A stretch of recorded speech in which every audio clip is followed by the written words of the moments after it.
차가운 유리와 강철로 이루어진 엘리시안 그룹의 펜트하우스 사무실 그 꼭대기에서 강민주는 서울의 스카이라인을 무심하게 내려다보고 있었다. 도시의 불빛은 마치 그의 발 아래에서 반짝이는 보석들처럼 흩뿌려져 있었지만 그의 잿빛 눈에는 어떠한 감흥도 비치지 않았다.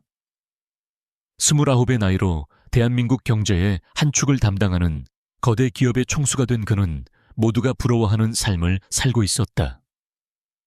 하지만 그에게 있어 그 삶은 정교하게 만들어진 황금 세 장일 뿐이었다. 매일같이 이어지는 회의에서는 숫자가 감정을 대신했고 만찬 자리에서는 진심 없는 아첨이 와인잔을 채웠다. 사람들은 그를 보는 것이 아니라 그의 뒤에 있는 엘리시안이라는 거대한 제국을 보고 있었다. 오늘 아침의 임원회의도 예외는 아니었다. 수조원이 오가는 인수합병 프로젝트에 대한 보고가 이어지는 동안 민준의 머릿속은 텅 비어 있었다. 그는 임원들의 번들거리는 눈빛 속에서 탐욕을 읽었고 완벽하게 계산된 미소 뒤에 숨겨진 시기심을 보았다. 그들은 그의 결정에 복종했지만 진정으로 그를 따르는 이는 아무도 없었다. 회의가 끝나자마자 기다렸다는 듯이 다가온 약혼녀 오수진의 전화는 그의 공허함을 더욱 깊게 만들었다. 그녀의 목소리는 언제나처럼 높고 화려했지만 안부 인사 속에는 다음 주 자선 파티에 어떤 드레스를 입을지에 대한 고민만이 담겨 있었다. 그들의 관계는 사랑이 아닌 기업 간의 전략적 제휴에 불과했다. 사무실에 홀로 남은 민주는 값비싼 이탈리아산 가죽 소파에 몸을 묻었다. 그는 문득 어린 시절을 떠올렸다. 아버지가 작은 공장을 운영하며 온 가족이 단칸방에 살던 시절 낡은 흑백 텔레비전 앞에 모여 앉아찐 감자를 나눠 먹던 그 저녁의 온기를 기억했다. 돈은 없었지만 웃음이 있었고 미래는 불투명했지만 서로를 믿는 마음이 있었다. 하지만 아버지가 사업에 성공하고 엘리시안 그룹을 일구면서 그 따뜻함은 점차 차가운 부와 권력으로 대체되었다. 그리고 이제 아버지의 뒤를 이은 그는 그 누구도 믿지 못하고 그 누구에게도 마음을 열지 못하는 고독한 왕이 되어 있었다. 진짜 나를 봐주는 사람을 만나고 싶어.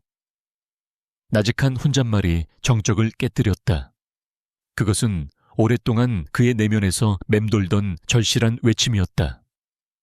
돈도 지위도 엘리시안이라는 후광도 모두 걷어낸 강민준이라는 사람 그 자체를 마주해줄 사람. 그는 더 이상 이 위선적인 연극을 계속할 수 없었다.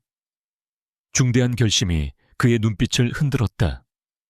그는 이 모든 것을 잠시 내려놓고 아무도 자신을 알아보지 못하는 곳으로 사라지기로 마음먹었다. 가면을 쓰고서라도 진실한 무언가를 찾기 위한 마지막 발버둥이었다. 그는 비서를 불러 아무도 모르게 처리해야 할 몇 가지 은밀한 지시를 내렸다. 그의 목소리는 단호했고 그 결정은 그의 인생을 송두리째 바꿀 거대한 도박의 시작이었다. 강민주는 김진우가 되었다. 그의 옷장 속 수백만 원짜리 맞춤 정장들은 낡고해진 청바지와 색바랜 티셔츠로 바뀌었다. 손목을 빛내던 스위스 명품 시계는 사라졌고 그의 발에는 값싼 운동화가 신겨졌다. 서울의 가장 부유한 동네에 있는 펜트하우스를 떠나 그는 낡은 빌라들이 미로처럼 얽혀있는 언덕 동네에 작은 옥탑방을 구했다. 보증금도 월세도 턱없이 저렴한 그곳은 여름에는 찜통이었고 겨울에는 냉골이었지만 민준에게는 해방감을 안겨주었다.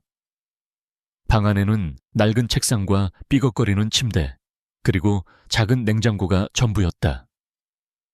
창문 너머로는 화려한 스카이라인 대신 이웃집의 빨랫줄과 복잡하게 얽힌 전선들이 보였다. 그의 새로운 삶은 육체노동으로 시작되었다. 새벽 인력 시장에 나가 건설 현장 자벽부로 일했고 오후에는 오토바이를 타고 음식을 배달했다. 처음 며칠은 지옥과도 같았다. 온몸의 근육이 비명을 질렀고 손바닥에는 물집이 잡혔다. 하지만 땀 흘려 번 돈으로 사먹는 편의점 도시락은 그가 먹어본 그 어떤 최고급 레스토랑의 요리보다 맛있었다. 무엇보다 좋았던 것은 아무도 그에게 아첨하거나 그를 경계하지 않는다는 사실이었다. 사람들은 그를 그저 김진우라는 가난한 청년으로 대했다. 때로는 무시의 눈길을 보내기도 했고, 때로는 거친 말을 내뱉기도 했지만 그것은 적어도 꾸며지지 않은 날것의 반응이었다. 하루는 배달을 마치고 돌아오는 길에 소나기를 만났다. 흠뻑 젖은 채로 처마 밑에서 비를 피하던 그는 문득 자신의 처지가 처량하게 느껴졌다. 며칠 전까지만 해도 최고급 세단을 타고 개인 기사의 운전을 받던 그였다. 지금 그의 주머니에는 내일 아침밥을 걱정해야 할 정도의 푼돈만이 남아 있었다. 회의감과 함께 모든 것을 포기하고 돌아가고 싶은 유혹이 밀려왔다. 하지만 그는 고개를 저었다. 이것이 그가 원했던 것이었다. 밑바닥의 공기를 직접 마시고 세상의 진짜 얼굴을 보고 싶었다. 이 고생 끝에 그가 찾고자 하는 것이 과연 존재할지 알 수 없었지만 그는 이 길을 끝까지 가보기로 결심했다. 비가 그치자 그는 젖은 몸을 이끌고 다시 옥탑방을 향해 발걸음을 옮겼다. 그의 새로운 일상에 작은 변화가 찾아온 것은 그로부터 일주일이 지난 후였다. 계속되는 육체 노동에 지친 그는 조금 더 안정적인 아르바이트를 구하기로 마음먹었다. 동네를 돌아다니던 그의 눈에 직원 구함이라는 낡은 종이가 붙어있는 작은 카페가 들어왔다. 쉼표라는 이름의 그 카페는 화려하지는 않았지만 낡은 나무 간판과 창문 너머로 보이는 따뜻한 조명이 왠지 모를 편안함을 주었다. 그는 잠시 망설이다가 카페 문을 열고 안으로 들어섰다. 딸랑하고 울리는 작은 종소리와 함께 고소한 커피 향이 그를 맞았다. 그리고 그곳에서 그는 한서연을 처음 만났다. 카페 쉼피오의 내부는 소박하지만 정갈했다. 오래된 나무 테이블과 의자들은 주인의 손길이 닿아 반들반들 윤이 났고 창가에는 작은 화분들이 옹기종기 모여 햇볕을 쬐고 있었다. 손님은 서너 명 남짓 모두들 조용히 책을 읽거나 노트북으로 작업을 하고 있었다. 민주는 잠시 어색하게 서서 주변을 둘러보았다. 그의 남루한 옷차림 때문에 다른 손님들의 경계하는 듯한 시선이 느껴졌다. 바로 그때 카운터 안쪽에서 한 여자가 나왔다. 어서 오세요. 부드럽지만 맑은 목소리였다. 그녀는 단정하게 묶은 머리에 수수한 면 원피스를 입고 있었다. 화장기 없는 얼굴이었지만 크고 선한 눈매와 입가에 머문 희미한 미소가 보는 사람의 마음을 편안하게 만들었다. 그녀가 바로 한서연이었다. 민주는 벽에 붙은 구인 공고를 가리키며 머뭇거렸다. 저기 아르바이트 구한다고 해서 왔는데요. 그의 목소리는 스스로 듣기에도 자신감이 없었다. 며칠간의 막노동으로 인해 그의 손은 거칠어져 있었고 표정에는 피로가 역력했다. 서연은 그의 모습을 위아래로 훑어보는 대신 그의 눈을 똑바로 마주 보았다. 그녀의 시선에는 어떠한 편견이나 판단도 담겨 있지 않았다. 네, 잘 오셨어요. 잠시 여기 앉아서 기다려 주시겠어요. 사장님께서 곧 오실 거예요. 그녀는 그를 가장 아늑해 보이는 창가 자리로 안내하고는 따뜻한 물 한 잔을 가져다 주었다. 날이 꽤 쌀쌀하죠. 사소한 친절이었지만 며칠 동안 냉대와 무시에 익숙해져 있던 민준의 마음속으로 따뜻한 온기가 스며드는 듯했다. 잠시 후 인상 좋은 중년 여성이 나타나 자신을 사장이라고 소개했고 민준은 간단한 면접을 보았다. 그는 자신의 과거를 지방에서 올라와 이것저것 닥치는 대로 일하며 살고 있다고 둘러댔다. 사장은 그의 성실해 보이는 눈빛이 마음에 든다며 그를 채용하기로 결정했다. 그렇게 김진우는 카페 쉼표의 새로운 아르바이트생이 되었다. 그의 주된 업무는 홀 서빙과 청소 그리고 설거지였다. 처음에는 서툴렀지만 그는 특유의 빠른 학습 능력과 성실함으로 금세 일에 적응해 나갔다. 그는 다른 직원들과 마찬가지로 서연을 서연 씨라고 불렀고 그녀는 그를 진우 씨라고 불렀다. 민주는 서연과 함께 일하면서 그녀를 조용히 관찰했다. 그녀는 항상 바쁘게 움직였지만 결코 서두르거나 손님에게 인상을 쓰는 법이 없었다. 단골 손님들의 취향을 일일이 기억해 두었다가 먼저 챙겨주기도 했고, 카페 앞을 청소하다가 길을 묻는 노인에게는 직접 팔짱을 끼고 길 안내를 해주기도 했다. 그녀의 세상은 작고 평범했지만 그 안에는 진심 어린 배려와 따뜻함이 가득했다. 민주는 깨달았다. 자신이 그토록 찾아 헤매던 것이 바로 이런 종류의 진실함이라는 것을. 돈이나 지위라는 필터를 거치지 않은 사람 대 사람으로서의 순수한 관계.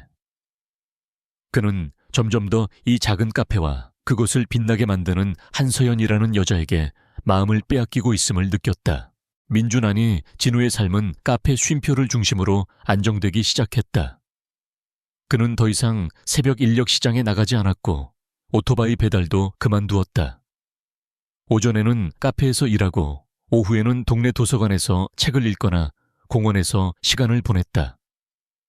그는 수십 년 만에 처음으로 평범한 일상이라는 것을 누리고 있었다. 아무런 계획 없이 거리를 걷고 1,000원짜리 어묵을 사 먹으며 버스 창밖으로 지나가는 사람들을 구경하는 소소한 즐거움을 알아갔다. 밤이 되면 옥탑방의 좁은 침대에 누워 그날 있었던 일들을 되새겼다. 특히 서연과의 대화는 그의 하루를 마무리하는 가장 큰 기쁨이었다. 어느 날 오후 카페에 손님이 뜸한 시간이었다. 진우는 창가 자리를 닦고 있었고 서연은 카운터에서 커피 원두를 정리하고 있었다. 잔잔한 음악만이 흐르는 고요함 속에서 서연이 먼저 말을 걸었다. 진우 씨는 꿈이 뭐예요? 뜬금없는 질문이었지만 왠지 그녀다운 질문이라고 진우는 생각했다. 그는 잠시 걸레질을 멈추고 생각에 잠겼다. 강민준의 꿈은 엘리시안 그룹을 세계 최고의 기업으로 만드는 것이었다. 하지만 김진우의 꿈은 무엇일까? 그는 한 번도 생각해 본 적이 없었다. 글쎄요. 그냥 평범하게 사는 거요. 좋은 사람 만나서 작은 집에서 행복하게 사는 거요. 그는 자신도 모르게 진심을 내뱉었다. 그의 대답을 들은 서연은 부드럽게 미소 지었다. 그거 참 좋은 꿈이네요. 사실은 제일 이루기 어려운 꿈이기도 하죠. 그녀의 목소리에는 어딘가 모를 쓸쓸함이 묻어 있었다. 서연 씨는요? 서연 씨 꿈은 뭐예요? 진우가 되물었다. 서연은 창밖의 파란 하늘을 잠시 바라보다가 입을 열었다. 저는 제 이름으로 된 작은 꽃집을 갖는 게 꿈이에요. 사람들에게 커피 향기 대신 꽃향기를 선물하는 거죠. 그리고 아픈 엄마 건강하게 해드리는 거요. 그녀는 애써 밝게 말했지만 진우는 그녀의 눈가에 스치는 그늘을 놓치지 않았다. 그는 그녀의 삶에도 분명 쉽지 않은 무게가 얹혀 있음을 직감했다. 그날 이후 두 사람은 조금 더 가까워졌다. 함께 카페 마감을 하고 동네 포장마차에서 떡볶이를 사 먹으며 집으로 돌아오는 날들이 늘어갔다. 진우는 서연에 대해 더 많은 것을 알게 되었다. 그녀가 낮에는 카페에서 일하고 밤에는 대리운전 기사로 일하는 아버지를 대신해 병든 어머니를 간호한다는 것. 대학에 합격했지만 등록금이 없어 진학을 포기해야 했다는 것. 그럼에도 불구하고 결코 좌절하거나 세상을 원망하지 않는다는 것을. 그녀는 연약해 보였지만 그 누구보다 강인한 사람이었다. 그녀를 알아갈수록 민준의 마음은 존경심과 연민, 그리고 이제는 뚜렷한 형태를 갖추기 시작한 애정으로 가득 찼다. 그는 자신이 김진우라는 가면 뒤에서 느끼는 이 감정이 진짜라는 것을 확신했다. 그리고 동시에 이 거짓말이 언젠가 그녀에게 큰 상처를 주게 될 것이라는 불안감에 휩싸였다. 카페 스윈피오에서의 나날들이 익숙해질 무렵 다른 아르바이트생 중 한 명인 민수가 자신의 생일 파티에 모두를 초대했다. 진우는 처음에는 참석을 망설였다. 그는 김진우로서의 인간관계가 깊어지는 것을 경계하고 있었다. 하지만 서연 역시 참석한다는 말에 그는 결국 마음을 바꾸었다. 서연과 카페 밖에서 어울릴 수 있는 기회를 놓치고 싶지 않았기 때문이다. 파티 장소는 대학가 근처의 저렴한 고깃집이었다. 시끌벅적한 분위기와 자욱한 고기 굽는 연기, 젊음의 열기가 가득한 그곳은 민준이 평생 경험해보지 못한 종류의 공간이었다. 그는 어색하게 구석자리에 앉아 주변을 둘러보았다. 그의 눈에 유독 한 사람이 들어왔다. 박지훈이라는 남자였다. 그는 다른 아르바이트생들보다 나이가 조금 많았고 번지르르한 외모에 유행하는 브랜드의 옷을 걸치고 있었다.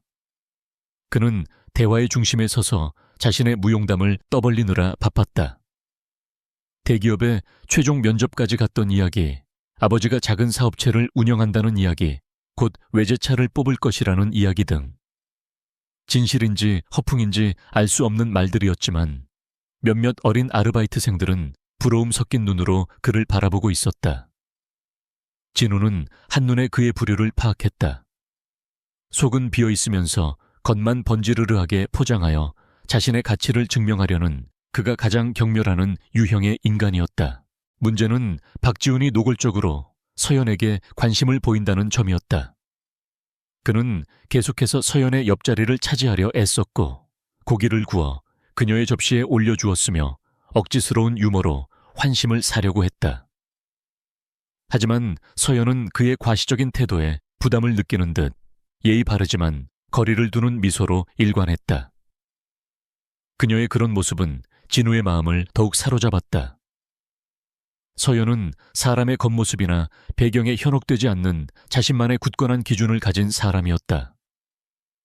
박지훈의 눈에는 진우의 존재가 처음부터 거슬렸다. 그는 진우의 낡은 옷과 값싼 시계를 훑어보며 경멸의 빛을 숨기지 않았다. 술잔이 몇 순배 돌자 박지훈의 언행은 더욱 노골적으로 변했다. 그는 마치 선심이라도 쓰는 듯 진우의 어깨를 툭 치며 말했다. 진우 씨 많이 먹어. 이런 데는 처음 와보지. 오늘은 내가 쏠 테니 부담 갖지 말고. 그 말에 주변의 몇몇이 킥킥거리며 웃었다. 그것은 명백한 조롱이었다. 진우는 아무런 대꾸도 하지 않고 묵묵히 고기를 뒤집었다. 그의 침묵을 굴복으로 해석한 박지훈은 더욱 기세등등해졌다. 그는 대화의 주제를 자연스럽게 미래와 돈 문제로 이끌어갔다. 요즘 세상은 돈 없으면 살기 힘들어. 안 그래? 아무리 사람이 좋아도 능력이 없으면 결국엔 비참해지는 거야. 그의 시선은 서연을 향해 있으면서도 그 말의 칼끝은 정확히 진우를 겨누고 있었다. 서연은 분위기가 험악해지는 것을 느끼고 화제를 돌리려 애썼다. 지훈 씨, 너무 현실적인 얘기만 하면 재미없잖아요. 우리 그냥 민수 생일 축하하는 데 집중해요. 그녀의 부드러운 중재에도 불구하고 박지훈은 멈출 생각이 없었다. 오히려 서연이 자신을 편들어주지 않는다는 사실에 자존심이 상한 듯 더욱 비아냥거리는 투로 말을 이었다. 아니 서연 씨, 이건 중요한 문제라고. 나중에 후회하지 않으려면 사람을 잘 봐야지. 예를 들어 우리 진우 씨 미래 계획 같은 거 있어. 평생 그렇게 아르바이트만 하면서 살 순 없잖아. 이제 모든 사람의 시선이 진우에게로 쏠렸다. 그는 이 저열한 연극의 주인공이 되어 있었다. 진우는 마침내 고기를 굽던 집게를 내려놓고 고개를 들었다. 그의 눈빛은 놀랍도록 차분했다. 그는 박지훈을 잠시 바라보다가 이내 시선을 돌려 서연을 향했다. 다른 사람들의 비웃음이나 동정 어린 시선은 그의 안중에 없었다. 오직 서연의 얼굴만이 보였다. 그녀의 눈에는 걱정과 미안함이 뒤섞여 있었다. 그 순간 민주는 결심했다. 이 모든 위선과 조롱 속에서 그는 자신만의 방식으로 진실을 추구하기로. 그는 박지훈의 저급한 도발에 말려드는 대신 자신의 진심을 행동으로 보이기로 마음먹었다. 그는 모든 소음을 차단하고 오직 서연에게만 집중했다. 그는 나직하지만 모두가 들을 수 있을 만큼 또렷한 목소리로 말했다. 서연 씨. 그의 부름에 서연의 눈이 동그래졌다. 주변의 소음이 거짓말처럼 멎었다. 혹시 이번 주말에 시간 괜찮으세요? 저랑 데이트해 주실 수 있나요? 정적이 흘렀다. 고깃집의 소란스러움 속에서 그들의 테이블 위로만 시간이 멈춘 듯한 기묘한 침묵이었다. 사람들은 믿을 수 없다는 표정으로 진우와 서연을 번갈아 쳐다보았다. 이 상황에서 모두의 비웃음거리가 된 남자가 감히 이 자리의 주인공인 서연에게 데이트를 신청하리라고는 아무도 예상하지 못했다. 그것은 무모함을 넘어 어리석어 보이기까지 하는 행동이었다. 침묵을 깬 것은 박지훈의 과장된 폭소였다. 푸하하, 야 김진우, 너 지금 제정신이야. 그는 배를 잡고 웃으며 눈물까지 찔끔거렸다. 데이트, 네가 무슨 돈으로 데이트를 하게 내 꼴을 좀 봐. 서연 씨를 데리고 어디 분식집이라도 가려고. 그의 말에 동조하는 몇몇의 낄낄거리는 웃음소리가 뒤따랐다. 그들은 마치 세상에서 가장 재미있는 코미디를 보는 관객들 같았다. 진우를 향한 조롱은 이제 서연을 향한 압박으로 변했다. 모두가 그녀가 당연히 이 어이없는 신청을 거절하고 웃어넘길 것이라고 기대했다. 박지훈은 의기양양한 표정으로 서연을 바라보았다. 이것으로 그는 서연에게 자신의 급을 확실히 보여주고 동시에 진우를 완전히 짓밟아버릴 수 있다고 생각했다. 모든 시선이 서연에게 집중되었다. 그녀는 잠시 입술을 깨물었다. 그녀의 얼굴에 당혹감이 스쳐 지나갔지만 그것은 이내 차분한 표정으로 바뀌었다. 그녀는 박지훈과 그를 따라 웃는 사람들을 한번 훑어보았다. 그들의 눈에 담긴 것은 순수한 즐거움이 아닌 타인을 깎아내림으로써 자신의 우월감을 확인하려는 비열함이었다. 그리고 그녀는 진우를 바라보았다. 그의 초라한 행색 너머로 그녀는 흔들림 없는 눈빛을 보았다. 주변의 모든 조롱 속에서도 굴하지 않고 오직 자신만을 바라보는 그 눈빛에는 꾸밈없는 진심이 담겨 있었다. 그녀는 사람의 가치가 옷이나 지갑의 두께로 결정되지 않는다고 믿었다. 서연은 작지만 단호한 결정을 내렸다. 그녀는 자신을 향해 쏟아지는 기대와 압박을 무시하기로 했다. 그녀는 자신의 마음이 이끄는 대로 자신의 신념대로 행동하기로 결심했다. 그녀는 진우를 향해 부드럽게 미소 지으며 명확하고 또렷한 목소리로 대답했다. 네, 좋아요, 진우 씨. 그 한마디에 고깃집의 모든 소음이 다시 한번 멎었다. 박지훈의 웃음소리가 목구멍에 걸린 듯 뚝 끊겼다. 사람들은 경악과 불신이 뒤섞인 표정으로 서연을 바라보았다. 그녀가 모두의 예상을 깨고 가장 보잘것없는 남자의 데이트 신청을 수락한 것이다.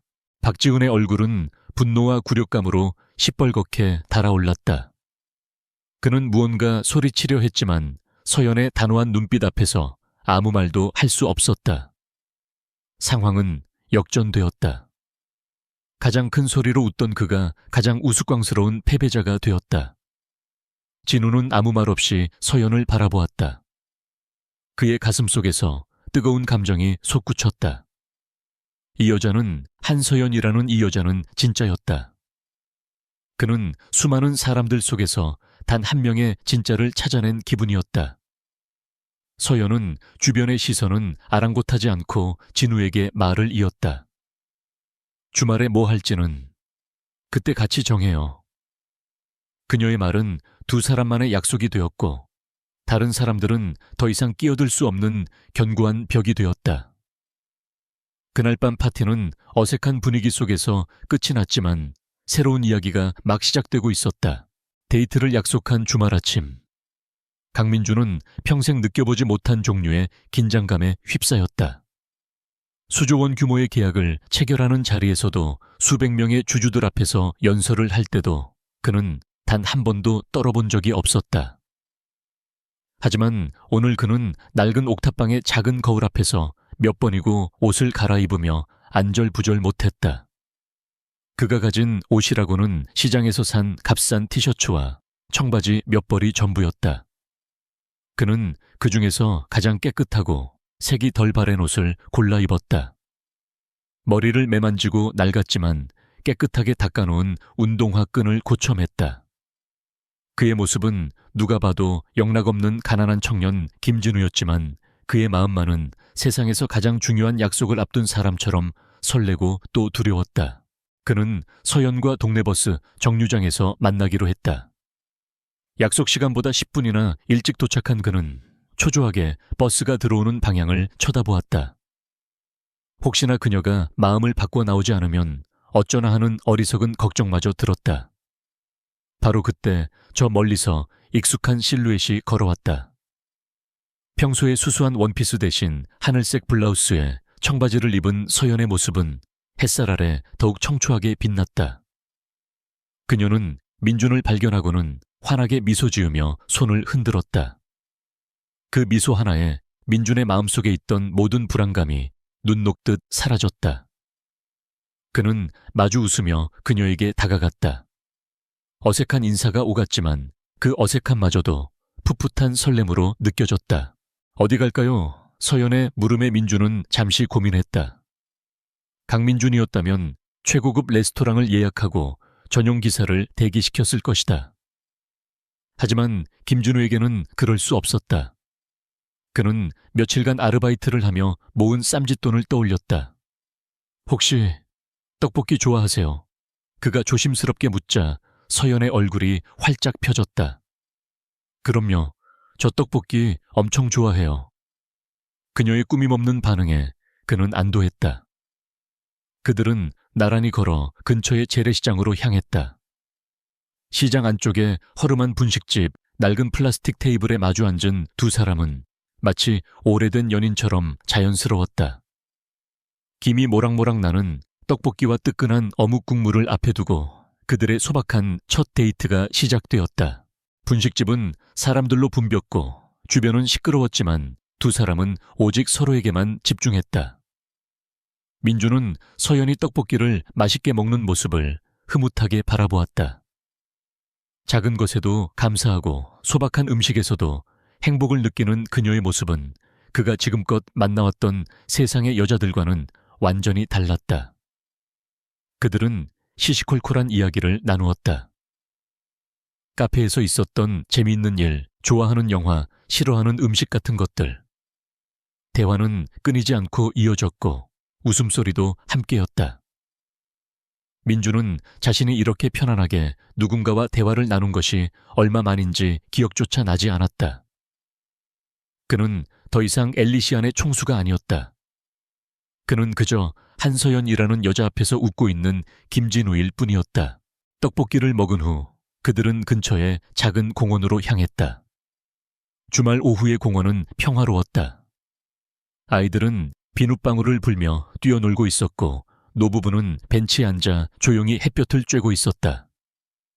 민준과 서연은 천천히 공원길을 따라 걸었다.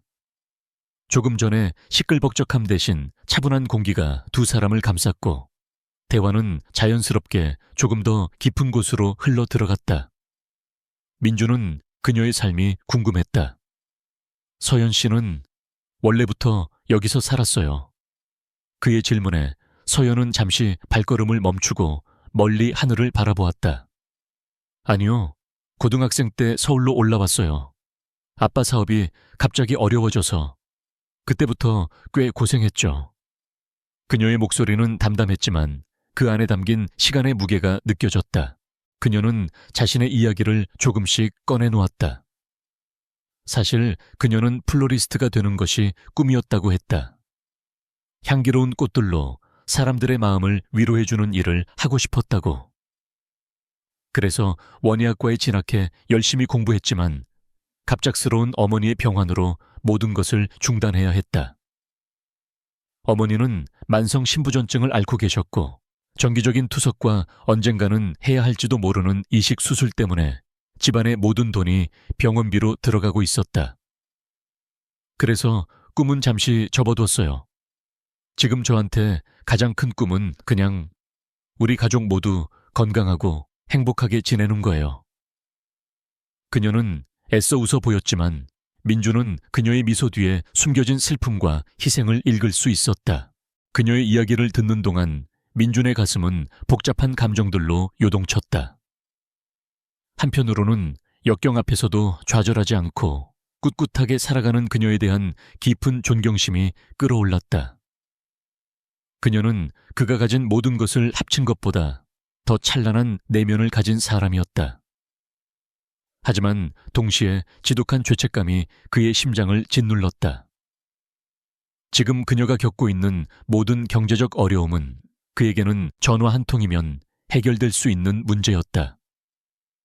최고의 의사를 붙여주고 병원비를 모두 지불하고 그녀가 다시 공부해서 꿈을 이룰 수 있도록 지원해 줄 수도 있었다. 하지만 그는 김진우라는 가면 뒤에 숨어 아무것도 해줄 수 없었다. 이 무력감은 그가 태어나서 처음 느껴보는 종류의 고통이었다. 그는 진실을 말하고 싶은 충동에 사로잡혔다. 사실 나는 이런 사람이요. 내가 당신의 모든 문제를 해결해 주겠소라고 외치고 싶었다. 하지만 그럴 수 없었다. 만약 그가 정체를 밝힌다면 지금 두 사람 사이에 흐르는 이 순수한 감정은 과연 그대로일 수 있을까?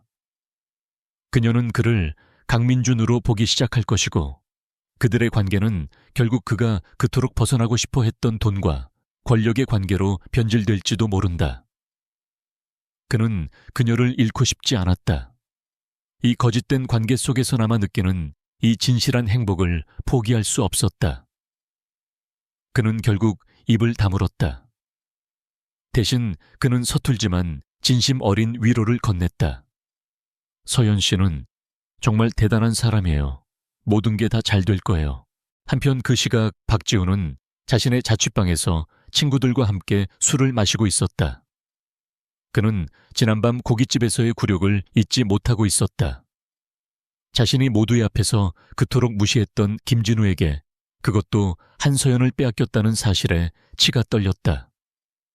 그 계집애 도대체 눈이 삐었나? 어떻게 나를 두고 그 거지 새끼를 선택할 수가 있어? 그는 술잔을 거칠게 내려놓으며 으르렁거렸다. 그의 친구들은 그의 비위를 맞추며 맞장구를 쳤다. 뻔하지 뭐. 착한 척 순진한 척하면서 남자 홀리는 거지. 아니면 김진우 저놈이 우리가 모르는 뭔가가 있거나. 그들의 대화는 점차 악의적인 방향으로 흘러갔다. 박지우는 이대로 물러설 수 없다고 생각했다. 그는 어떻게든 두 사람을 떼어놓고 한서연이 자신을 선택한 것을 후회하게 만들어야 했다. 그리고 김진우를 카페에서 쫓아내 다시는 자기 눈앞에 나타나지 못하게 만들어야 했다. 두고 봐. 내가 저것들 가만두나. 그는 비열한 미소를 지으며 복수를 계획하기 시작했다. 그의 계획은 유치하지만 교활했다. 우선 카페에 그들에 대한 헛소문을 퍼뜨리는 것부터 시작하기로 했다. 김진우가 사실은 빚쟁이들에게 쫓기는 신세라거나 한서연이 그의 동정심을 유발해 돈을 뜯어내려 한다는 식의 악의적인 소문들. 그는 이 작은 균열이 결국 그들의 관계를 무너뜨릴 것이라고 확신했다. 어두운 방 안에서 그들의 행복을 향한 음모가 조용히 시작되고 있었다. 공원에서의 시간이 흐르고 어느덧 해가 저물기 시작했다. 주황빛 노을이 하늘을 물들이자 민준과 서연은 자리에서 일어났다.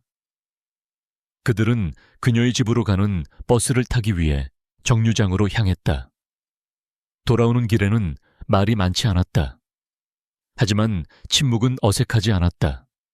오히려 서로의 옆에 있는 것만으로도 충분히 편안하고 충만한 시간이었다. 버스가 도착하고 서연이 버스에 오르기 전 민준을 돌아보았다. 오늘 정말 즐거웠어요, 진우 씨. 고마워요. 그녀의 진심 어린 인사에 민준은 심장이 따뜻해지는 것을 느꼈다. 저도요. 정말 좋았어요. 그는 용기를 내어 그녀의 손을 살짝 잡았다가 놓았다. 짧은 스침이었지만 강렬한 전류가 흐르는 듯했다. 버스가 떠나고 민준은 한참 동안 그 자리에 서서 버스가 사라진 길 끝을 바라보았다. 오늘 하루는 그에게 꿈과도 같았다. 그는 평생을 찾아 헤맸지만 결코 얻지 못했던 종류의 행복을 맛보았다. 그것은 돈으로 살 수 없는 진정한 교감에서 오는 충만함이었다. 그는 자신의 거짓말이 언젠가 드러날 것을 알고 있었다. 그날이 오면 서연은 분명 큰 상처를 받을 것이고 어쩌면 자신을 용서하지 않을지도 모른다. 그 모든 위험에도 불구하고 그는 이 시간을 조금 더 이어가고 싶었다. 김진우로서 한서연의 곁에 조금 더 머물고 싶었다. 그는 굳게 결심했다. 이 행복을 지키기 위해서라면 그는 기꺼이 이 위험한 줄타기를 계속할 것이다. 그는 주머니 속 얼마 남지 않은 동전을 만지작거리며 자신의 옥탑방을 향해 발걸음을 옮겼다. 그의 발걸음은 가난했지만 마음은 세상 누구보다 부유했다. 김진우로서의 소박한 행복에 젖어 있던 강민준에게 그의 본래 삶이 거대한 파도처럼 밀려왔다. 해외 투자자들과의 중요한 화상회의가 잡히면서 그는 어쩔 수 없이 며칠간 옥탑방을 비우고 펜트하우스로 돌아와야만 했다. 낡고 삐걱거리던 문 대신 소리 없이 열리는 최첨단 도어록을 열고 들어선 순간 그는 극심한 이질감을 느꼈다. 먼지 하나 없이 관리된 넓은 공간 벽에 걸린 수억 원짜리 그림, 통유리창 너머로 펼쳐지는 비현실적인 야경. 모든 것이 그의 것이었지만 동시에 낯설게만 느껴졌다. 그는 며칠간 입었던 낡은 옷을 벗어던지고 몸에 착 감기는 실크 가운을 걸쳤다. 하지만 편안함 대신 갑옷을 입은 듯한 답답함이 그를 짓눌렀다. 다음 날 아침 엘리시안 그룹의 회장 강민준으로 돌아온 그는 숨막히는 일정에 휩쓸렸다. 그의 책상 위에는 하룻밤 사이에 산더미처럼 쌓인 결제 서류들이 그를 기다리고 있었다. 그의 충직한 윤 비서는 그의 안색이 어두워진 것을 눈치챘지만 굳이 묻지 않고 묵묵히 그의 일정을 보고했다. 오후에는 태성그룹의 오수진 사모님께서 방문하실 예정입니다. 그 이름이 나오자 민준의 미간이 미세하게 찌푸려졌다. 오수진, 그의 약혼녀. 태성그룹과의 전략적 제휴를 위해 지방끼리 맺어준 정략 결혼의 상대였다. 그녀는 아름답고 화려했지만 그녀의 눈에는 사랑 대신 야망과 소유욕이 가득했다. 오후가 되자 약속이라도 한 듯 오수진이 그의 사무실 문을 요란하게 열고 들어왔다. 그녀는 머리부터 발끝까지 명품으로 치장한 채 불만 가득한 표정으로 그에게 다가왔다. 민준 씨, 도대체 요즘 왜 이렇게 연락이 안 돼? 무슨 유령이라도 된 줄 알았잖아. 그녀의 목소리는 날카롭고 신경질적이었다. 그녀는 그의 해명을 들을 생각도 없다는 듯 말을 이어갔다. 다음 주에 우리 약혼 기념 파티 있는 거 잊었어. 드레스 피팅하러 같이 가기로 했잖아. 당신 때문에 내 스케줄이 전부 엉망이 됐다고. 그녀의 불평은 끝이 없었다. 민주는 기계적으로 사과하며 그녀를 달랬지만 마음은 이미 다른 곳에 가 있었다. 그는 지금쯤 서연이 카페에서 무슨 일을 하고 있을지 궁금했다. 오수진이 한바탕 폭풍처럼 휘젓고 간 뒤 더 성가신 인물이 그를 찾아왔다. 그녀의 오빠이자 태성그룹의 부사장이자 민준의 잠재적 경쟁자인 오태석이었다. 그는 여동생과는 달리 자신의 속내를 교활한 미소 뒤에 감추는데 능숙한 남자였다. 매제 오랜만이군. 얼굴 보기가 왜 이렇게 힘들어? 그는 민준의 맞은편 소파에 다리를 꼬고 앉으며 능글맞게 웃었다. 요즘 엘리시안에 무슨 좋은 일이라도 있나? 아니면 혹시 무슨 골치 아픈 일이라도 생긴 건가? 자네답지 않게 좀 흐트러진 것 같아서 말이야. 그의 말은 안부를 묻는 듯 했지만 그 속에는 날카로운 탐색의 의도가 숨어 있었다. 오태석은 본능적인 야심가였고 상대의 작은 빈틈도 놓치지 않는 하이에나 같은 남자였다. 민주는 그의 의도를 꿰뚫어 보고 무표정으로 응수했다. 하지만 오태석의 눈에 스친 의심의 빛을 그는 똑똑히 보았다. 그날 이후 민준의 이중 생활은 아슬아슬한 고개처럼 변해갔다. 그는 2개의 휴대폰을 사용하며 강민준과 김진우의 삶을 필사적으로 분리했다. 임원회의를 하다가도 진동이 울리는 김진우의 휴대폰을 몰래 확인하며 가슴을 졸여야 했다. 서연에게서 온 오늘 저녁은 날씨가 춥대요. 따뜻하게 입어요 같은 평범한 문자 메시지가 그에게는 세상에서 가장 위험한 비밀 문서처럼 느껴졌다. 그는 자신의 유일한 조력자인 윤 비서에게조차 모든 사실을 털어놓지 못했다. 그저 개인적인 사정으로 당분간 외부 노출을 최소화해달라고만 부탁했을 뿐이었다. 그의 기이한 행보에 윤 비서의 걱정은 날로 깊어갔고 오태석의 의심은 확신으로 변해가고 있었다. 사건은 예고 없이 터졌다. 며칠 만에 다시 김진우로 돌아가 서연과 함께 카페 마감을 하던 날이었다. 두 사람은 나란히 걸으며 소소한 이야기를 나누고 있었다. 그날따라 서연의 기분이 좋아 보였다. 오늘 단골 할머니께서 제 손을 꼭 잡고 아가씨 덕분에 하루가 즐겁다고 말씀해 주셨어요. 그녀가 웃으며 말할 때 민주는 세상의 모든 시름을 잊는 듯 했다. 그때였다. 그들이 지나가던 길모퉁이의 고급 부티크 앞에 익숙한 은색 벤틀리 한 대가 멈춰 섰다. 운전석 문이 열리고 하이힐을 신은 화려한 여성이 내렸다. 오수진이었다. 민준의 심장이 바닥으로 쿵 하고 떨어졌다. 거리는 불과 10여 미터 그녀가 고개를 돌리면 바로 들킬 수 있는 거리였다. 민준은 거의 본능적으로 움직였다. 그는 서연의 팔을 잡아 끌며 외쳤다.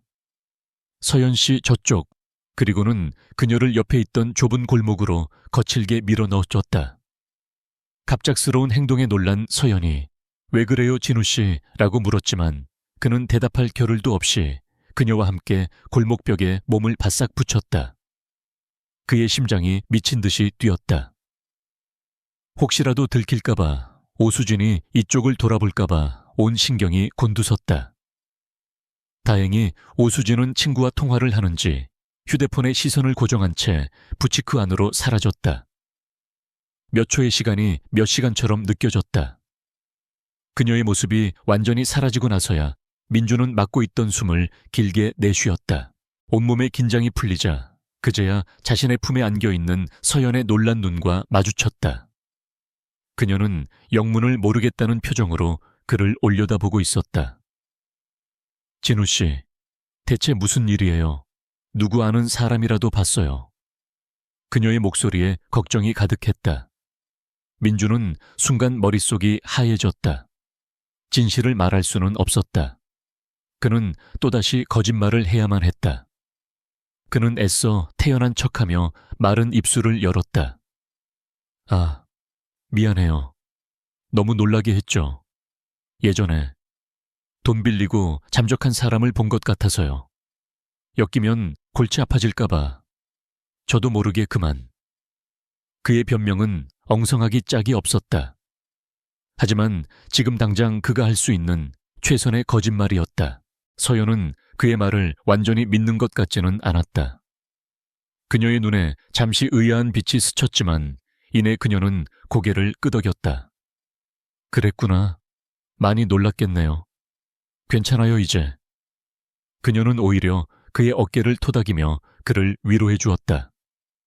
그녀의 따뜻한 배려에 민주는 더욱 깊은 죄책감을 느꼈다.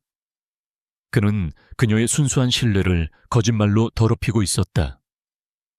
그날 이후 두 사람 사이에는 이전에는 없던 미세한 거리감이 생겼다. 서연은 애써 내색하지 않았지만 민주는 그녀가 자신에게 무언가 숨겨진 비밀이 있다고 느끼기 시작했음을 직감했다. 그는 자신의 거짓말이 쌓여 거대한 벽이 되기 전에 어떻게든 해야 한다고 생각했지만 방법을 찾을 수가 없었다. 한편 오태석은 사설 탐정을 고용해 강민준의 뒤를 밟기 시작했다. 그는 자신의 직감이 틀리지 않았다고 확신했다. 강민준은 무언가를 숨기고 있었다. 그리고 그것은 분명 그의 약점이 될 터였다. 며칠간의 잠복 끝에 탐정은 오태석에게 흥미로운 보고를 올렸다. 강민준 회장님께서 며칠에 한 번씩 변장을 하고 강북의 한 낡은 동네로 향합니다. 그곳에서는 허름한 옷차림에 김진우라는 이름으로 불리며 작은 카페에서 아르바이트를 하고 있습니다. 보고를 듣는 오태석의 입가에 교활한 미소가 번졌다. 재미있군. 아주 재미있어. 그는 탐정에게 사진 몇 장을 건네받았다. 사진 속에는 낡은 앞치마를 두른 강민준이 그의 옆에서 환하게 웃고 있는 한 여자가 있었다. 바로 한서연이었다. 오태석은 마침내 거대한 먹잇감을 발견한 포식자의 눈빛으로 사진을 노려보았다. 그는 이 사실을 이용해 강민준을 어떻게 무너뜨릴지, 그리고 한서연이라는 여자를 어떻게 자신의 게임에 끌어들일지 즐거운 상상을 시작했다. 황금 세 장의 그림자가 이제 막 순수한 두 사람의 세상 위로 길게 드리워지기 시작했다. 오태석은 자신의 사무실 의자에 깊숙이 몸을 묻고 사설 탐정이 가져온 사진들을 만족스럽게 바라보았다. 그의 예상대로 강민준에게는 약점이 있었다. 그것도 아주 치명적이고 흥미로운 약점. 재벌 총수가 가난한 청년 행세를 하며 카페 아르바이트생과 사랑에 빠졌다. 대한민국을 떠들썩하게 만들고도 남을 스캔들이었다. 하지만 오태석은 이 사실을 언론에 터뜨리는 유치한 방법을 쓸 생각이 없었다. 그는 더 재미있는 게임을 원했다. 그는 강민준의 목에 직접 칼을 꽂기 전에 그가 가장 아끼는 장난감을 먼저 망가뜨리기로 결심했다. 그 장난감의 이름은 한서연이었다. 그는 이 게임을 실행할 저렴하고 효과적인 말이 필요했고 탐정의 추가 보고서에서 완벽한 후보를 찾아냈다. 박지훈. 오태석은 박지훈을 강남의 한 고급 바로 불러냈다. 갑작스러운 부름에 어리둥절해하며 나타난 박지훈은 오태석의 명함에 찍힌 태성그룹 부사장이라는 글자를 보고 거의 기절할 듯이 놀랐다. 그는 허리를 90도로 굽히며 굽실거렸다. 오태석은 그런 그를 경멸 어린 눈으로 쳐다보며 본론으로 들어갔다. 제니 카페 쉼표에서 일하는 김진우라는 놈과 한서연이라는 여자를 잘 알더군. 박지훈이 놀라 고개를 들자 오태석은 테이블 위로 두툼한 돈 봉투를 밀었다. 내가 개인적으로 그 김진우라는 놈에게 맺힌 게 좀 있어서 말이야. 자네가 날 좀 도와줘야겠어. 아주 간단한 일이야. 두 사람을 갈라놓고 한서연이라는 여자가 스스로 무너지게 만들면 돼. 박지훈의 머릿속에서 탐욕과 질투심이 뒤엉켰다. 그는 오태석이 왜 이런 일을 시키는지 이해할 수 없었지만 상관없었다. 어차피 자신이 원하던 바였고 게다가 엄청난 돈까지 손에 쥘 기회였다. 그는 비굴한 미소를 지으며 오태석의 제안을 덥석 받아들였다. 부사장님, 뭘 원하시는지 알겠습니다. 저만 믿으십시오. 그 거지 새끼와 건방진 계집애 제가 확실하게 짓밟아 놓겠습니다. 그는 자신이 거대한 음모의 장기말이 되었다는 사실을 까맣게 모른 채 그저 눈앞의 이익에 눈이 멀어 있었다. 오태석은 그의 어깨를 두드리며 만족스러운 미소를 지었다. 이제 모든 준비는 끝났다. 잔인한 연극의 막이 오를 시간이었다. 그들의 첫 번째 계획은 서연을 사회적으로 고립시키는 것이었다. 며칠 후 카페에 이상한 소문이 돌기 시작했다. 서연이 사실은 남자를 등쳐먹는 꽃뱀이라더라, 김진우의 동정심을 사서 돈을 뜯어내고 있다더라 하는 식의 악의적인 이야기들이었다. 소문의 근원지는 물론 박지훈이었다. 그는 다른 아르바이트생들에게 교묘하게 거짓 정보를 흘렸고 순진한 몇몇은 그 말을 믿기 시작했다. 평소 서연을 아껴주던 동료들조차 그녀를 의심의 눈초리로 바라보기 시작했다. 서연은 갑작스러운 냉대에 당황했지만 떳떳했기에 묵묵히 자신의 일을 했다. 진우는 소문의 배후에 박지훈이 있다는 것을 직감하고 분노했지만 섣불리 나설 수 없었다. 그가 나설수록 소문은 더욱 커질 것이기 때문이었다. 소문만으로는 부족하다고 판단한 오태석은 다음 단계로 넘어갔다. 그는 박지훈에게 거액의 현금을 주며 서연을 절도범으로 만들라고 지시했다.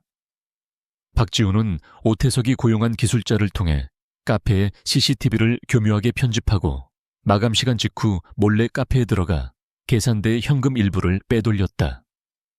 그리고 그 돈을 서연의 사물함 깊숙한 곳에 숨겨두었다. 다음 날 아침 카페 사장은 돈이 빈 것을 발견하고 경악했다. 모든 정황은 야간 마감 담당이었던 서연을 가리키고 있었다. 사장은 서연을 믿고 싶었지만 박지훈이 결정적인 증거라며 내민 조작된 CCTV 영상과 결국 그녀의 사물함에서 발견된 돈다발 앞에서 무너지고 말았다. 서연아, 미안하다. 정말 미안해. 카페 사장은 눈물을 흘리며 서연에게 해고를 통보했다. 서연은 아무 말도 할 수 없었다. 세상이 무너지는 듯한 충격이었다. 그녀는 자신이 하지 않은 일에 대한 누명을 쓰고 가장 아끼던 공간에서 쫓겨나게 된 것이다. 사장님, 저는 정말 아니에요. 믿어주세요. 그녀의 애원은 힘이 없었다. 진우는 이 모든 것이 조작된 것임을 알았지만 증거가 없었다. 그는 분노에 차서 박지훈의 멱살을 잡았지만 박지훈은 오히려 어디서 도둑편을 드냐며 큰 소리를 쳤다. 결국 서연은 눈물을 흘리며 카페를 떠나야 했다. 진우는 그녀의 작은 뒷모습을 보며 자신의 무력함에 치를 떨었다. 그에게 권력만 있었다면 이 모든 조작을 밝혀내고 박지훈을 당장 감옥에 쳐넣을 수 있었을 것이다. 서연의 불행은 여기서 그치지 않았다. 마치 약속이라도 한 듯 어머니가 입원해 있는 병원에서 연락이 왔다. 갑자기 합병증이 생겨 긴급 수술이 필요하며 당장 수술 보증금으로 거액을 입금해야 한다는 것이었다. 하늘이 노랗게 변하는 것 같았다. 직장을 잃은 바로 다음 날 날아온 청천벽력 같은 소식이었다. 그녀는 통장의 잔고를 확인했지만 턱없이 부족했다. 아버지는 지방공사 현장에 내려가 있어 당장 연락도 닿지 않았다. 사방이 벽으로 꽉 막힌 듯한 절망감이 그녀를 덮쳤다. 그녀는 방에 주저앉아 소리 없이 눈물만 흘렸다. 왜 자신에게만 이런 시련이 계속되는지 세상을 원망하고 싶었다. 진우는 그녀의 소식을 듣고 한달음에 달려왔다. 그는 자신의 전 재산인 몇 달간 아르바이트를 해서 모은 돈이 담긴 봉투를 내밀었다. 서연 씨 이걸로라도 우선. 하지만 그 돈은 필요한 액수에 비하면 새 발에 피었다. 서연은 고개를 저으며 그의 손을 밀어냈다. 아니요, 진우 씨, 안 돼요. 진우 씨도 힘들게 번 돈이잖아요.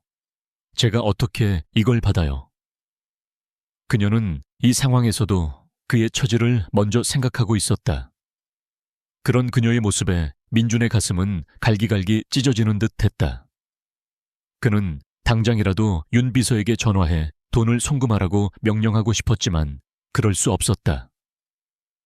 그의 정체가 밝혀지는 순간 그는 서연의 고통을 돈으로 해결하려는 또 다른 강민준이 될 뿐이었다. 이 모든 상황을 뒤에서 지켜보던 오태석은 만족스러운 미소를 지었다. 모든 것이 그의 시나리오대로 완벽하게 흘러가고 있었다. 이제 마지막 단계만 남았다. 그는 박지훈을 시켜 절망에 빠진 서연에게 접근하도록 했다. 박지훈은 마치 구세주라도 되는 양서연 앞에 나타났다. 그는 걱정스러운 표정을 지으며 위로의 말을 건넸다. 서연 씨 얘기 들었어요. 정말 안타깝네요. 카페 일은 아마 오해가 있었을 거예요. 그는 잠시 뜸을 들이다가 준비한 본론을 꺼냈다. 사실 제가 좀 도와줄 수 있을 것 같아요. 병원비 제가 해결해 드릴게요. 아무 조건 없어요. 그냥 서연 씨가 힘든 걸 보니 마음이 아파서 그래요. 박지훈의 제안은 절망의 늪에 빠진 서연에게 던져진 유일한 동아줄처럼 보였다. 그녀는 잠시 흔들렸다. 어머니를 살릴 수만 있다면. 하지만 그녀는 이내 고개를 들고 그의 눈을 똑바로 쳐다보았다. 그의 눈빛 속에서 동정이 아닌 무언가 다른 비열한 의도가 느껴졌다. 그녀는 깨달았다. 이건 역시 그들의 계획의 일부라는 것을. 그녀를 완전히 무너뜨리고 돈 앞에 무릎 꿇게 만들어 결국 진우를 떠나게 만들려는 속셈이었다. 그녀의 마음속에서 마지막 남은 자존심과 사랑이 불꽃처럼 타올랐다. 그녀는 아직 지지 않았다. 그녀는 돈 때문에 자신의 영혼을 팔지 않을 것이다. 그녀는 차갑게 식은 목소리로 하지만 단호하게 말했다. 필요 없어요. 그 돈 당신이나 쓰세요. 그녀의 거절은 오태석의 시나리오에 없던 유일한 변수였다. 그리고 그것은 거대한 방역의 서막이 될 터였다. 박지훈의 제안을 거절한 서연의 목소리는 얼음장처럼 차가웠지만 그녀의 내면은 거센 폭풍우에 휩쓸리고 있었다. 돌아서는 그녀의 다리는 청은망은 무거웠다. 어머니의 병원비 밀려있는 월세 당장의 생계까지. 현실의 무게가 그녀의 어깨를 무섭게 짓눌렀다. 방으로 돌아온 그녀는 차가운 바닥에 주저앉아 무릎에 얼굴을 묻었다. 눈물이 쏟아졌지만 소리내어 울 힘조차 없었다. 박지훈의 돈을 받았다면 이 모든 고통을 단번에 해결할 수 있었을 것이다. 어머니는 수술을 받을 수 있었을 테고 그녀는 다시 안정을 찾을 수 있었을 것이다. 하지만 그 대가는 자신의 영혼과 진우의 마음을 파는 것이었다. 그녀는 그럴 수 없었다. 돈 때문에 자신을 잃고 싶지 않았고 무엇보다 진우를 배신하고 싶지 않았다. 그녀는 진우와의 짧은 만남들을 떠올렸다.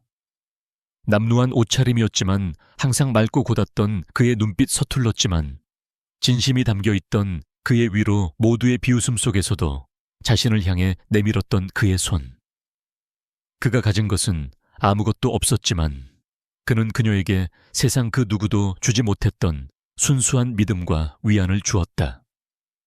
그 기억들이 절망의 어둠 속에서 작은 촛불처럼 그녀의 마음을 밝혔다.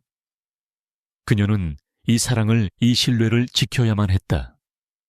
돈 때문에 모든 것을 포기한다면 그녀는 평생 자신을 용서할 수 없을 터였다. 그녀는 눈물을 닦고 자리에서 일어났다. 어떻게든 방법은 있을 것이다. 포기하지 않으면 길은 열릴 것이다. 그녀는 굳게 마음을 다잡고 닥치는 대로 일거리를 알아보기 시작했다. 같은 시각 민주는 자신의 펜트하우스에서 지옥 같은 시간을 보내고 있었다. 그는 서연이 겪는 고통을 전해 들었지만 아무것도 할 수 없는 자신의 처지에 미칠 것만 같았다. 그는 최고급 와인을 병째 들이켰지만 취하지도 않았다. 그의 앞에는 엘리시안 그룹의 막대한 자금 흐름을 보여주는 모니터가 켜져 있었다. 화면 속 숫자들은 그가 가진 권력의 크기를 보여주었지만 지금 그에게는 아무런 의미도 없는 허상일 뿐이었다. 그는 당장이라도 달려가 그녀를 돕고 싶었다. 하지만 김진우의 가면을 쓴 채로는 그가 해줄 수 있는 것은 고작 자신의 얼마 안 되는 아르바이트 빚뿐이었다. 그것은 거대한 불길 앞에 한 바가지의 물을 끼얹는 것과 같았다. 그는 윤 비서를 불러 소리쳤다. 당장 한서연 씨 어머니 병원비를 해결할 방법을 찾아봐. 아무도 모르게 내 이름이 드러나지 않게 자선재단을 이용하든 제3자를 내세우든 무슨 수를 써서라도. 하지만 윤 비서는 난처한 표정으로 고개를 저었다. 회장님, 이미 알아봤습니다. 하지만 갑작스럽게 거액의 병원비를 익명으로 지원하는 것은 절차상 불가능하고 오히려 불필요한 의심을 살 수 있습니다. 태성그룹의 오태석 부사장이 회장님의 주변을 샅샅이 감시하고 있는 상황에서는 더욱 위험합니다. 윤 비서의 말은 냉정한 현실이었다. 오태석이라는 뱀이 자신을 노리고 있는 한 섣부른 행동은 서연을 더욱 위험에 빠뜨릴 뿐이었다. 민주는 주먹으로 책상을 내리쳤다. 그는 모든 것을 가졌지만 정작 가장 소중한 한 사람을 지켜줄 수 없었다. 며칠이 흘렀다. 서연은 닥치는 대로 일을 했다. 낮에는 식당 주방에서 설거지를 했고 밤에는 편의점 야간 아르바이트를 했다. 잠잘 시간도 없이 몸을 혹사했지만 벌이는 턱없이 부족했다. 그녀의 얼굴은 눈에 띄게 수척해졌고 눈 밑에는 검은 그늘이 짙게 깔렸다. 진우는 그런 그녀를 곁에서 지켜보는 것 말고는 할 수 있는 게 없었다. 그는 그녀가 일하는 식당에 찾아가 함께 설거지를 도와주었고, 그녀가 밤새 일하는 편의점 앞에 앉아 그녀가 끝날 때까지 기다렸다가 함께 집으로 돌아왔다. 그는 그녀에게 따뜻한 캔커피를 건네고 지친 어깨를 주물러 주는 것이 그가 할 수 있는 전부였다. 그의 행동은 그녀의 현실적인 문제를 해결해 주지는 못했지만 무너져 내리려는 그녀의 마음을 붙잡아주는 유일한 버팀목이 되어 주었다. 하루는 편의점 일을 마치고 함께 새벽길을 걷고 있을 때였다. 서연이 갑자기 길가에 주저앉았다. 며칠간의 피로가 한꺼번에 몰려온 탓이었다.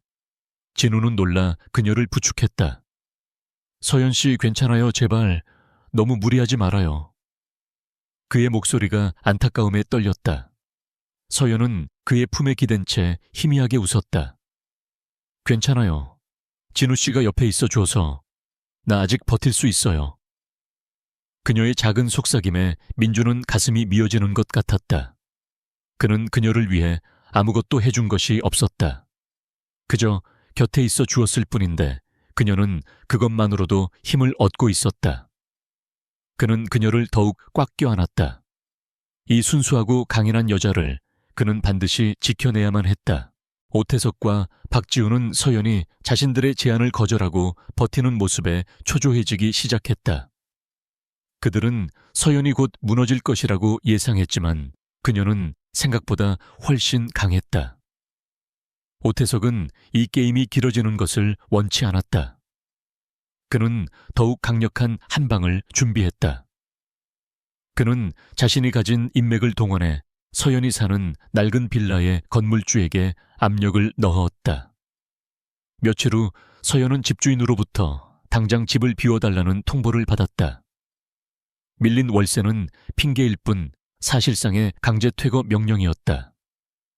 이제 그녀는 어머니의 병원비뿐만 아니라 당장 살 곳까지 걱정해야 하는 최악의 상황에 내몰렸다. 그녀를 버티게 해주던 마지막 희망의 끈마저 끊어지는 듯 했다. 이 소식은 박지훈을 통해 다시 한번 서연에게 전달되었다. 이번에 그는 위선적인 동정심 대신 노골적인 조롱과 협박을 무기로 삼았다. 그는 서연을 찾아와 퇴거 통지서를 흔들어 보이며 비웃었다. 어때 한서연, 이제 좀 현실이 보여. 네가 아무리 발버둥 쳐도 세상은 돈 있는 놈들 편이야.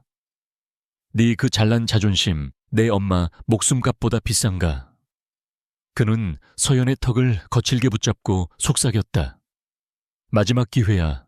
내가 제시한 돈을 받고 사람들 앞에서 김진우 그 자식 뺨을 후려치면서 너 같은 거지 새끼는 이제 지긋지긋하다고 외쳐. 그리고 내 채 올라타. 그럼 이 모든 지옥이 끝나. 어때 간단하지? 그의 눈은 욕망과 잔인함으로 번들거렸다. 서연은 온몸이 떨렸다. 공포와 분노 그리고 지독한 무력감이 그녀를 덮쳤다. 박지훈의 말은 칼날이 되어 그녀의 심장을 후벼 팠다. 그의 말대로 어쩌면 이것이 유일한 탈출구일지도 모른다는 악마의 속삭임이 귓가에 맴돌았다. 어머니의 고통스러운 얼굴, 진우의 걱정스러운 눈빛이 눈앞에 어른거렸다. 그녀는 입술을 깨물었다. 피맛이 느껴졌다. 바로 그 순간 그녀의 머릿속에 진우가 해주었던 말이 떠올랐다. 서연 씨는 정말 대단한 사람이에요. 모든 게 다 잘 될 거예요. 그래, 나는 대단한 사람이다. 나는 이렇게 무너지지 않을 것이다. 그녀의 눈에서 두려움이 사라지고 그 자리에 차갑고 단단한 결의가 들어찼다. 그녀는 박지훈의 손을 뿌리치고 그의 뺨을 힘껏 올려붙였다. 짝타는 날카로운 소리가 울려 퍼졌다. 예상치 못한 방역에 당황한 박지훈이 그녀를 노려보았다. 서연은 한치의 흔들림도 없는 목소리로 말했다. 꺼져, 두 번 다시 내 눈앞에 나타나지 마. 나는 돈 때문에 내 자신을 팔지 않아. 그리고 내가 사랑하는 사람에게는 절대 상처 주지 않아. 그녀의 눈빛은 그 어떤 보석보다도 강하고 맑게 빛나고 있었다. 그것은 모든 것을 잃은 자가 가질 수 있는 가장 순수하고 강력한 힘, 바로 진심이었다. 박지훈은 그녀의 기세에 눌려 잠시 아무 말도 못하다가 분에 못 이겨 욕설을 내뱉으며 돌아섰다. 서연은 그가 사라진 뒤에도 한참 동안 그 자리에 꼿꼿이 서 있었다. 그녀는 마지막 시험을 통과한 것이다. 그리고 이제 방역을 시작할 시간이었다. 그녀는 주머니에서 낡은 휴대폰을 꺼내 어디론가 전화를 걸었다. 그녀의 목소리는 더 이상 떨리지 않았다. 서연이 박지훈의 뺨을 때리고 돌아서던 바로 그 순간 골목. 어귀에 서 있던 한 남자의 눈에 차가운 불꽃이 튀었다. 강민준이었다. 그는 서연이 걱정되어 뒤를 밟았다가 모든 광경을 목격한 것이다. 그는 자신의 연인이 벼랑 끝에 몰려 끔찍한 협박을 당하는 모습을 전부 지켜보았다. 그리고 그 모든 절망 속에서도 그녀가 마지막 자존심과 자신에 대한 사랑을 지켜내는 위대한 순간 또한 목격했다. 그의 심장은 분노와 감동으로 터져나갈 것 같았다. 그는 더 이상 김진우라는 무력한 가면 뒤에 숨어 있을 수 없었다. 게임은 끝났다. 이제 강민준이 직접 이 더러운 판을 정리할 시간이었다. 그는 조용히 휴대폰을 꺼내 단 한 사람 윤 비서에게 전화를 걸었다. 지금부터 내가 하는 말을 토시 하나 틀리지 말고 실행하게. 엘리시안의 모든 역량을 총동원해서. 그의 목소리는 강철처럼 차갑고 단단했다. 그날 밤부터 강민준은 완벽한 전략가로 돌변했다. 그는 자신의 펜트하우스를 전쟁 지휘 본부로 삼고 가장 신뢰하는 비서실 정예 요원들을 소집했다. 거대한 스마트 스크린에는 오태석과 박지훈, 그리고 그들의 주변 인물들에 대한 정보가 쉴 새 없이 업데이트되었다. 오태석의 모든 차명 계좌를 추적해 태성그룹의 비자금 흐름을 파악하고 증거를 확보해 박지훈의 통화 내역과 계좌 입출금 내역을 샅샅이 뒤져 오태석과 접촉한 모든 흔적을 찾아내 카페 쉼표의 CCTV 원본 파일을 무슨 수를 써서라도 복원해 편집되기 전에 원본이 반드시 필요해.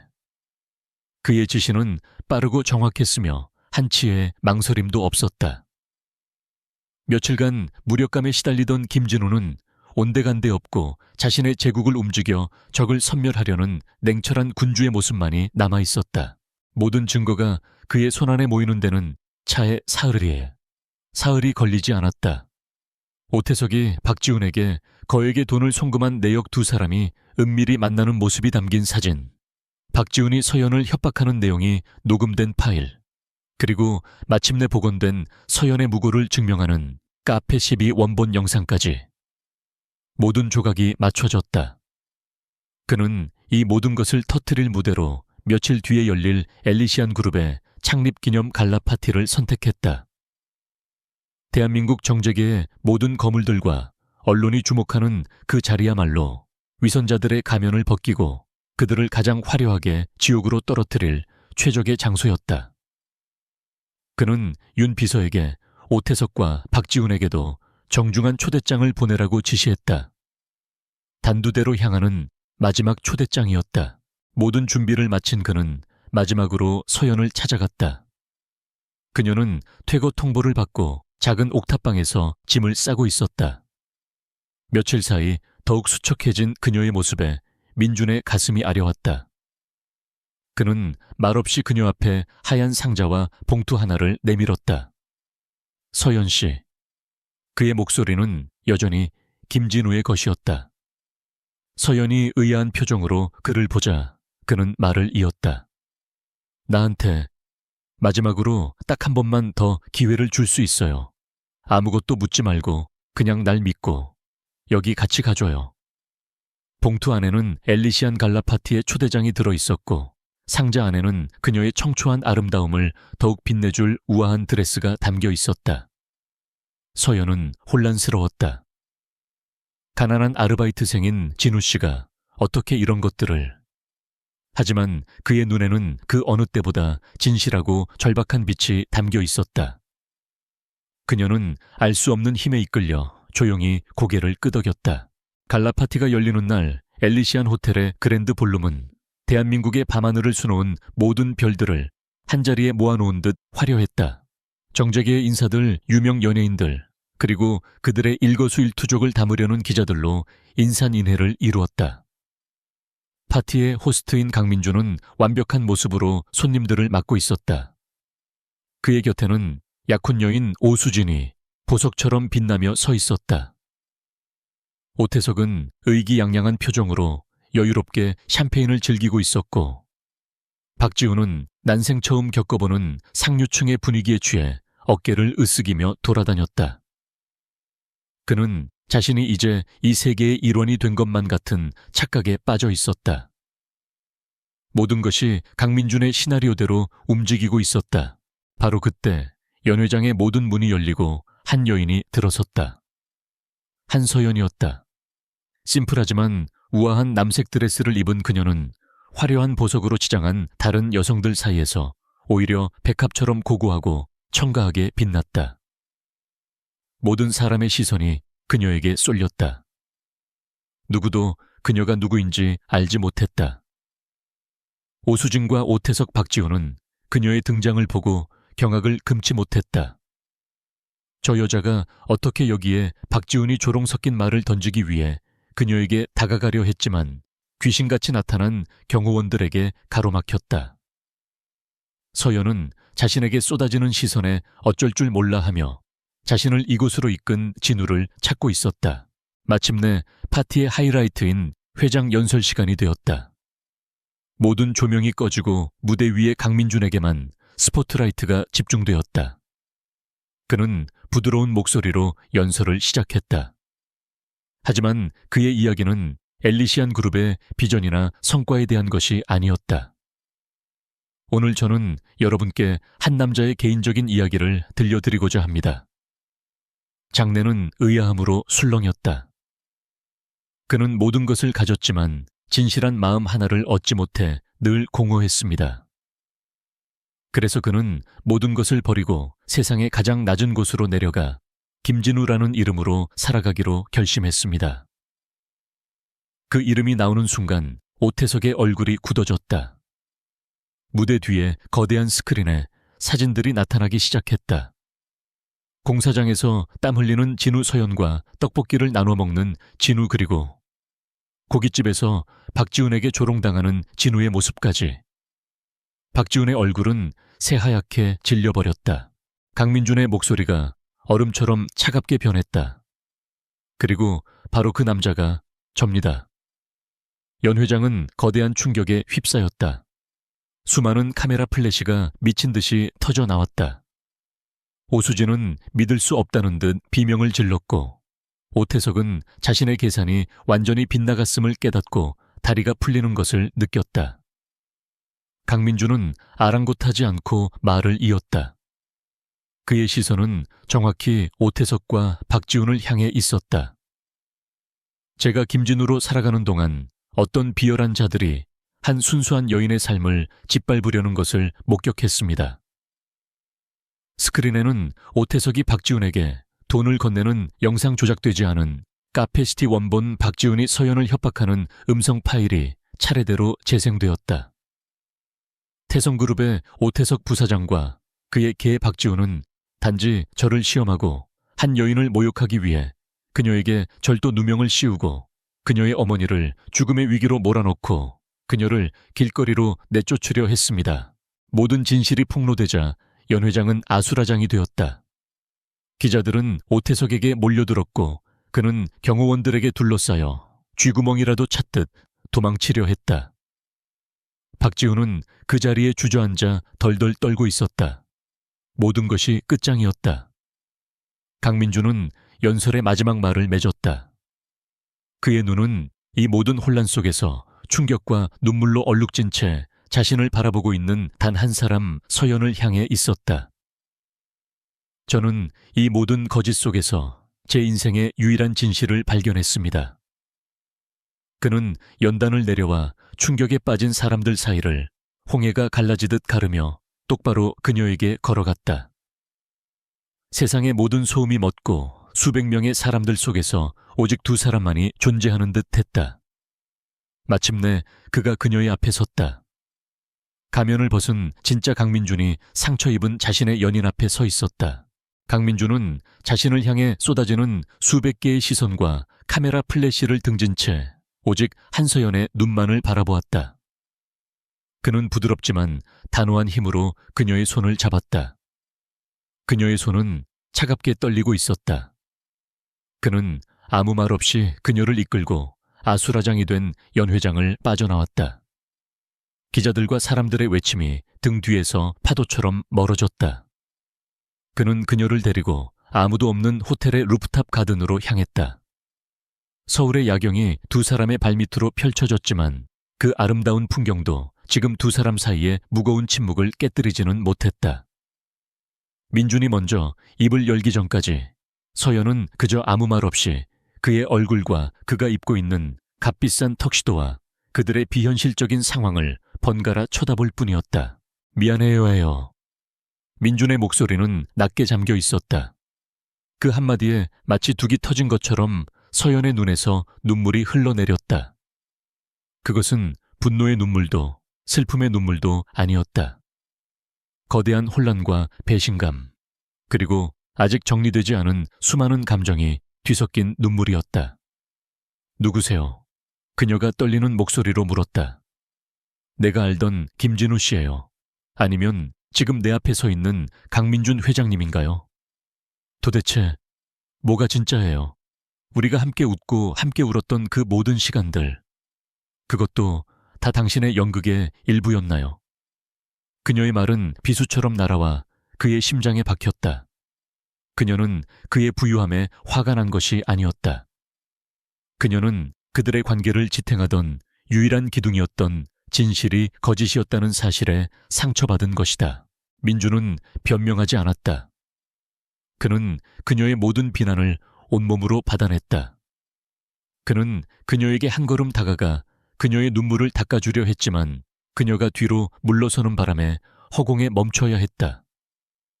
그는 씁쓸하게 웃으며 손을 내렸다. 김진우의 가난은 거짓이었지만 한서연 씨를 향한 그의 마음은 전부 진실이었어요. 그는 자신의 이야기를 시작했다. 황금 세장 속에 갇혀있던 외로움 진심을 나눌 사람 하나 없던 공허함. 그래서 모든 것을 버리고서라도 진짜 관계를 찾아 헤맸던 절박함에 대해. 당신을 만난 건 내 인생의 유일한 행운이었어요. 당신 곁에 있기 위해 나는 계속 거짓말을 해야만 했어요. 그 거짓말이 당신에게 이렇게 큰 상처를 줄 거라는 걸 알면서도 당신을 잃고 싶지 않아서. 이기적이었던 거 알아요. 정말 미안해요. 그는 고개를 숙였다. 태어나서 처음으로 그는 누군가에게 진심으로 용서를 구하고 있었다. 그날 밤 이후 세상은 뒤집혔다. 오태석은 엘리시안 그룹에 대한 기업 테러 및 비자금 조성 혐의로 검찰에 긴급 체포되었다. 태성그룹의 주가는 폭락했고 그의 모든 범죄 행각이 언론을 통해 낱낱이 공개되었다. 그의 몰락은 빠르고 철저했다. 박지훈 역시 명예훼손과 협박절도 교사 혐의로 법의 심판을 받게 되었고 사회적으로 완전히 매장당했다. 오수진은 전 국민 앞에서 망신을 당한 후 조용히 파혼을 통보하고 해외로 떠났다. 정의는 구현되었지만 그 소란 속에서 민준과 서연의 관계는 여전히 안개 속이었다.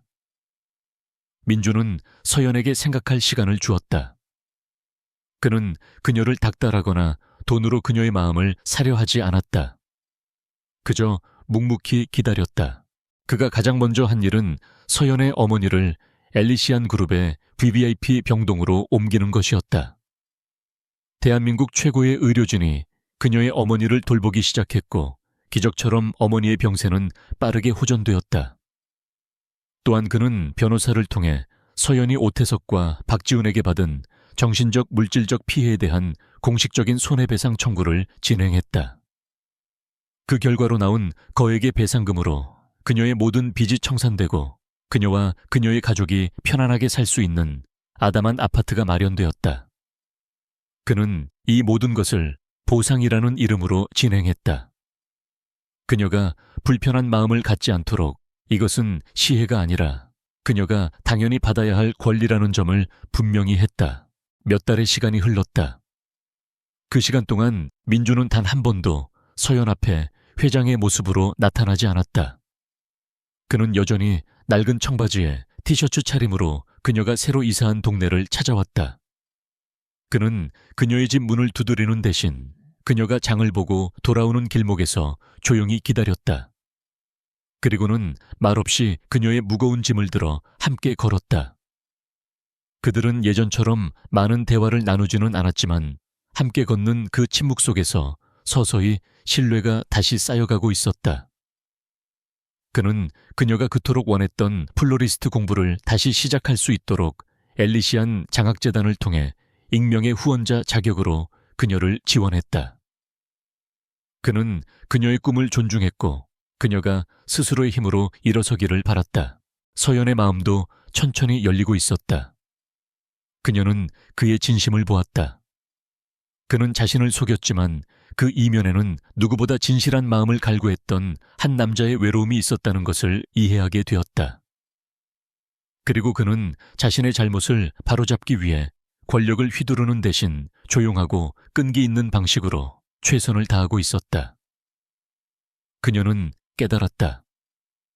자신이 사랑했던 것은 가난한 청년 김진우도 재벌 총수 강민준도 아닌 그 두 사람의 모습을 모두 가진 한 남자 그 자체였다는 것을. 그의 서투른 진심, 불완전하지만 따뜻했던 마음을 사랑했던 것이다. 봄이 오고 꽃이 피기 시작할 무렵 그녀는 마침내 그에게 먼저 손을 내밀었다. 1년 후 따스한 햇살이 내리쬐는 어느 오후, 서울의 한적한 골목길에 쉼표 두 번째 이야기라는 이름의 작은 꽃집이 문을 열었다. 가게 안은 형형색색의 꽃들과 싱그러운 풀 내음으로 가득했다. 앞치마를 두른 채 손님을 맞이하는 꽃집 주인의 얼굴에는 행복한 미소가 가득했다. 한서연이었다. 그녀의 어머니는 건강을 완전히 회복했고 이제는 딸의 가게에 나와 소일거리를 돕고 있었다. 그녀는 마침내 자신의 꿈을 이룬 것이다. 저녁이 되어 가게를 정리하고 있을 때 딸랑하는 종소리와 함께 익숙한 남자가 들어섰다. 여전히 회장이라는 직함이 어색할 정도로 소탈한 미소를 띤 강민준이었다. 그는 이제 더 이상 외롭거나 공허해 보이지 않았다. 그의 눈에는 따뜻함과 평온이 가득했다. 오늘 하루 힘들었죠? 그가 서연의 이마에 맺힌 땀을 닦아주며 다정하게 물었다. 서연은 고개를 저으며 그의 품에 안겼다. 아니요, 당신이 올 거니까 하나도 안 힘들었어요. 그들은 더 이상 서로에게 아무것도 숨기지 않았다. 그들의 사랑은 거짓이라는 시련을 이겨내고 진실이라는 단단한 땅 위에 새롭게 뿌리 내렸다. 그는 여전히 거대한 제국의 왕이었고 그녀는 작은 꽃집의 주인이었지만 그들의 세상에서는 그 어떤 계급도 차이도 존재하지 않았다. 오직 서로를 향한 변치 않는 사랑과 신뢰만이 존재할 뿐이었다. 강민주는 자신을 그토록 올가매던 황금세장에서 날아올라 마침내 쉼표라는 이름의 작은 꽃집에서 영원한 안식을 찾은 것이다.